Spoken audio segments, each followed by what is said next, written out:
Let's go to our guest now. Joining me from London is Ajmal Masroor. He's an Imam and member of the Muslim Council of Britain. In Washington, D.C., we have Robin Simcox. He's a fellow at the Heritage Foundation, specializing in terrorism and national security. And completing our panel is Matthew Brodsky. He's a Middle East analyst and senior fellow at the Security Studies Group. Gentlemen, thanks so much for joining us here on the Newsmakers. Let me start with you, Robin Simcox. And I think we're going to separate this out. We're going to look at the movement, the ideas and ideology left behind, but also the people left behind and what to do with them. But firstly, looking at the movement, Robin, the fact that these Daesh fighters are holed up in Baghouz, and that's the last remaining stronghold 4 years on, does it tell you that the group is essentially done? I don't think so. I think it's an encouraging development. Obviously, we needed to go into Syria and Iraq and remove the caliphate, which was a cause of so much instability and a base for terrorist attacks around the world, as well as a magnet for foreign fighters. And it's a undoubtedly positive development that caliphate has now been essentially destroyed. But ISIS, we know, will pivot to other regions. It will change its tactics. It will adopt something more of an insurgency approach. And so while we should be encouraged with what has happened so far in this conflict, we should be encouraged that ISIS is on the back foot. What we can't do is let up on the pressure. Otherwise, ISIS will come back, and it will come back strongly. Matthew Brodsky, claims from the US president and others essentially saying ISIS have been defeated. Is that premature?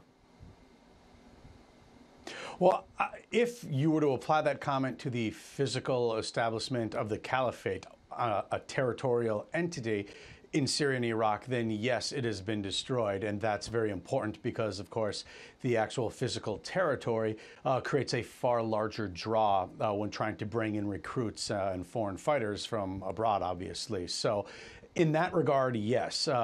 Of course, though, as Robin said, they have spread out. Even their media operations have become a bit more decentralized in the past year, and they will sprout out wherever they can. Specifically in Africa, seems like a welcoming area. It also has resources, which, as we know from northeastern Syria, was a reason that ISIS was drawn there to get oil revenue that it would trade with others. So I think it's a problem for years to come, certainly. Ajmal Masroor. So, on the ground, they lose their caliphate or khilafah, as they would call it. They don't have Baghdadi's dream. And, you know, a few years ago, people were really scared that they might swallow up more territory, town after town, city after city. But in terms of what's left behind, we saw Al-Qaeda defeated in many places. It only morphed into Daesh, and it splintered and went elsewhere. The bad ideas, Ajmal, are they going to stick around? And how much of a danger are they? Just to clarify, I'm not from the Muslim Council of Britain, just so that you know. I am an Imam in London, and of course I do lots of political broadcasting and commentating. But the question that you've raised, ISIS came about when there was a vacuum created by our government's failure to do something, or international government's failure to do something about the mess that was created, the massacre that was perpetrated by the Syrian administration. And before that, the illegal war waged by George Bush and Blair in destroying, destabilizing Iraq and the region. So that was the vacuum that ISIS came to fill. And they found local support at that time because people of Syria were desperately looking for somebody to save them. Ajmal, just before you continue, right? Yes. Can we say quite clearly, without any equivocation, that's one side of the coin, and the other side of the coin is a problem within the Muslim community of extremism, that this has been generated from within, and both together created this horrible toxic mix? And is that terrible idea still going to continue? I can't say that, because Muslim community is not one monolith. We have got different varieties of people coming from different cultural backgrounds. If you were to look at 1.8 billion Muslims of the world, if all Muslims were in sync or in conformity to ISIS ideology, there would be chaos in the world. I didn't say that. So you just said, but can we say from within? Can we say from within Islamic context and communities? Let me explain. In addition to foreign policy, in addition to all of these things mixed together, where we are right now, is that going to continue? The group has been defeated, but all those other issues. Okay, let me explain. Okay, go ahead. Let me explain myself, because the more questions you raise, the more confusing I'll become. So one question at a time is much easier for me to deal with. Muslim community does not support, or sorry, let me rephrase that. Islam does not support extremism, terrorism, or any form of violence and things that we have seen perpetrated in the name of Islam by some people. It is not to say that some Muslims are not rotten. It is not to say some Christians are not behaving badly. And it is not to say that other people of other faith don't behave badly, even though their religions don't support it. So that's number one. Number two, I agree that extremism, unfortunately, has proliferated in Muslim-majority countries in many ways that we don't want to see, and of course causing havoc. But there are underlying reasons for it. Say, for example, Egypt. Egypt, unfortunately, will see proliferation of more extremism the more we turn a blind eye to this monster general, I call him, right, Sisi, and his very heavy-handed approach. So we need to be consistent. I agree that we should defeat extremism. Right. We should defeat terrorism, and I am all for it. However, piecemeal approach is not going to deal with it, unfortunately. Okay. And I want to move this on now because I don't want the entire discussion to be about the roots of extremism and who to blame or what to blame, right? But Robin, as we look at who's left behind, so we're seeing the caliphate crumbles. Yes, there are couple thousand fighters left behind, but we're also seeing women and children being evacuated and leaving. And it cooks up all sorts of conundrums as to what to do with them because many of them hold Western passports. What do you think needs to be done? If we can separate out the combatants from the non-combatants, should those people be allowed to go back to their home countries and either face justice or rehabilitation, Robin? Well, this is the major issue that countries are dealing with now. I think in the last couple of weeks, we've seen in the US and the UK examples of women who were drawn to ISIS's caliphate initially, who traveled over there to Syria from the US and the UK, and who are now essentially wanting to come back now that caliphate has been defeated. But my attitude to this is that women should be treated exactly the same as men. It's a fallacy to believe that women were all naive or manipulated or brainwashed any more than it was the case with the men that went to join the caliphate. If there's evidence that can be brought against them, they can be prosecuted in court. If there isn't the evidence, that's where things start to really get tricky, and it's very, very difficult for civilian courts to try some of these people that have been captured abroad. And that's why governments like the UK look into alternatives such as removing the citizenship of dual nationals or those who have another passport they can use in an attempt to prevent them coming back into the country. But it's a very, very thorny and difficult mess to try and wade through. Matthew Brodsky, hold them to account in front of a court of law and punish them according to your own laws, or if you have the option, just strip them of citizenship so you don't have to deal with it. Which one do you go with?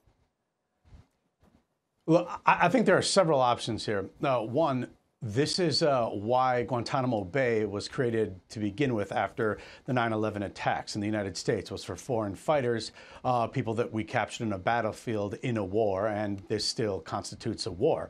So it's interesting that now that so many of these fighters come from Western countries, of these some 1,500 fighters that are currently being held in this area in Syria, it's 850 or so, according to U.S. estimates, that are foreign fighters. Suddenly now Europe perhaps is understanding why the U.S. had done this, because this is the reason to be stripping citizenship away, is to essentially say, well, I don't want to deal with it. Let this be your problem. So the your problem way of dealing it is you can have them be tried by the Iraqi governments or the Syrian government. The problem with that, of course, is the U.S. doesn't really work with Assad, nor should it. And of course, Assad was one of the dictators who let these Islamists out of prison to begin with in 2011. There's also the idea of the International Criminal Court and keeping these prisoners kept in the Kurdish areas where they currently are. There are some problems with that as well, but I think those could be addressed. The other issue is, of course, bringing them back to the countries where they're from. This is what President Trump has called for, and there have been various responses from Western European countries. And then lastly is to just release them, which is interestingly would be the equivalent to what Assad has been doing throughout Syria. He would capture or take territories that had ISIS members. He'd put them on buses and, of course, ship them to where the U.S. and SDF was located and still fighting. Right. So it would be the reverse process. Although, Matthew, do you have to be the options. Do you have to maybe make a distinction there where, when we look at the timeline with Iraq and Syria specifically, and when Assad initially had released these former extremists or alleged extremists onto the battlefield in Iraq and created trouble across the border, which helped create Daesh. It was quite clear that these people were fighters. Whereas when we're looking at this situation, we're talking about teenage girls and so on, right? So with that in mind, I mean, can we say that somebody could have been innocently caught up in something, especially when they were in close proximity to someone with more power, and they might have been absorbed into a battlefield that they didn't want any part of? What do you do with people such as those, Matthew? I just think that that's, as Robin points out, a very small number of cases. The fact is, I think these are people that need to be made an example of, and I think the justice should be swift for anyone involved in this. The fact is, if ISIS is going to be drawing recruits now primarily through the internet, people around the world need to know when they look at such garbage on the internet and are thinking about maybe joining this, that it is a dead-end job. Okay, that's interesting. Nowhere. Okay, and that interesting they don't point. get to say, whoops. Right. Yeah, okay. So, Ajmal, I know you've been on the show before to discuss, the Shamima Begum story as well. And moving this forward to talk about the issue of it being a deterrent. So Matthew's saying they need to be made an example of. And if anybody is out there, if they're on Twitter or looking at grotesque YouTube videos and so on, and they feel the pull of maybe not the caliphate anymore, but joining this group, if they see that the likes of Shamima Begum and they see that the likes of Huda Muthana have lost their citizenship, then perhaps they wouldn't go in the first place. Is that a valid argument? Glamorizing violence is a problem, and that's something that we need to be very careful about. And I agree that such people who have gone to ISIS-held territory or any other foreign fighting territories or foreign fighting armies or non-army groups, combatants, we should make a very strong example of. The problem I'm seeing is that while we may have alternative solutions, for example, Shamima Begum was born in London. She is British. She went to school in Britain. She was radicalized in Britain. And she, unfortunately, traveled with her sister's passport, bypassing our intelligence and our passport control offices, and went to Syria. So the problem we have is that we need to look at our own house. And we need to, of course, make sure that we don't shift blame. Why would Bangladeshi government want to have Shamima Begum, who has never been to Bangladesh?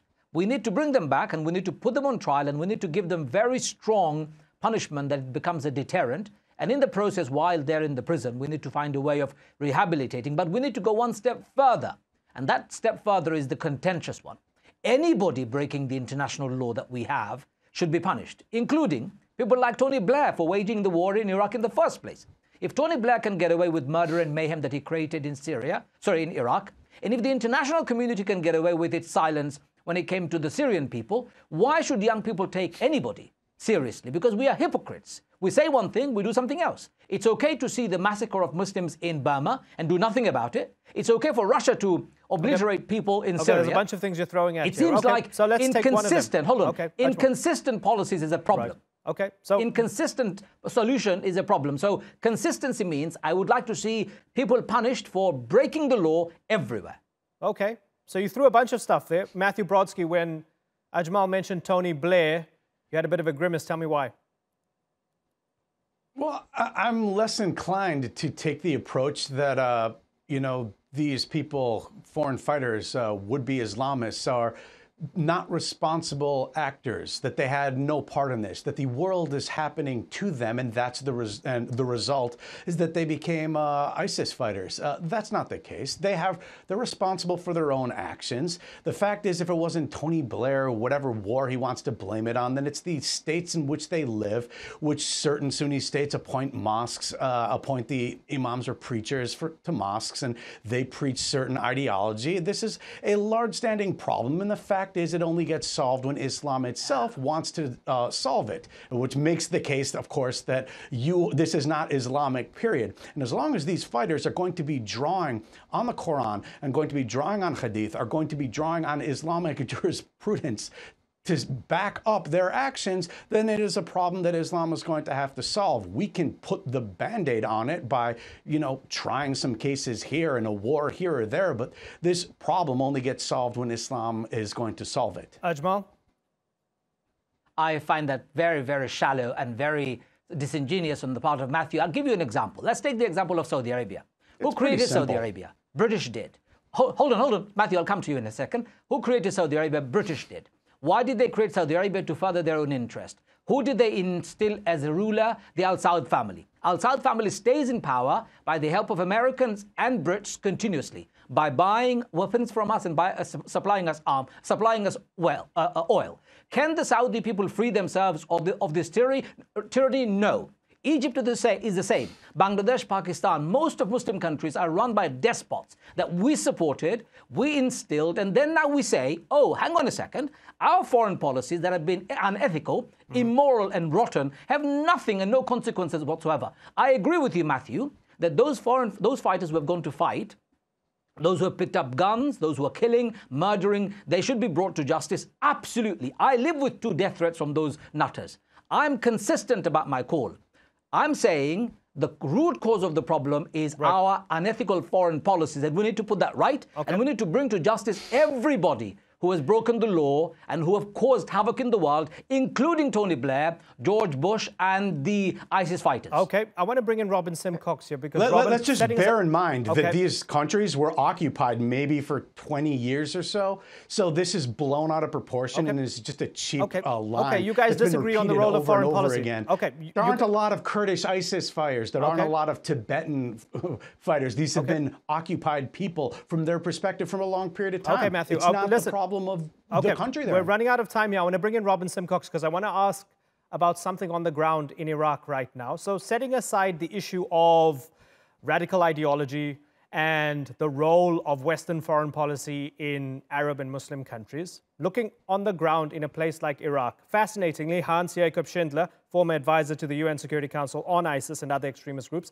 said recently, the same grievances that gave rise to ISIS in 2013 in Iraq remain today, including a large Sunni minority that's feeling politically, economically disenfranchised, marginalized by the Shia-led central government. We saw it in the past with Nouri al-Maliki's government, where a lot of people on the ground felt no opportunities. They turned to Daesh. They turned to extremism, setting aside all the foreign fighters and all of that, right? Is that the main thing that needs to be solved on the ground in a place like Iraq, Robin? I don't know if it's the main thing, but it definitely goes in the mix. The problem of sectarian grievances, the Sunni Shia conflict that kind of arose, especially out of the post-2003 invasion and settlement, I think was a key driver in leading to ISIS's creation. I would just make one quick point on the foreign policy thing from the West point of view. You've got to remember the West didn't intervene in Bosnia, it didn't intervene in Syria, it didn't intervene in Myanmar, say, and it gets criticized very strongly. It intervened in Iraq, it intervened in Afghanistan, it intervened in Libya, it gets criticized very strongly. Ultimately, I think asking for consistency on this is a shallow hope. And we also have to say that no matter what the West does in its foreign policy, there's always going to be those who look to criticize it. And that's what, I mean, groups like Al-Qaeda and ISIS, they don't care about the morality, essentially, of Western foreign policy. They use it as a vehicle from which to recruit other followers. Well, Daesh has lost its land, but it's still very much alive. And this is why this conversation is going to continue for a long time to come. Ajmal, Robin, and Matthew, I have to move on to another segment. I would have loved to have continued, but I look forward to having you back on the Newsmakers. Thanks so much for joining us.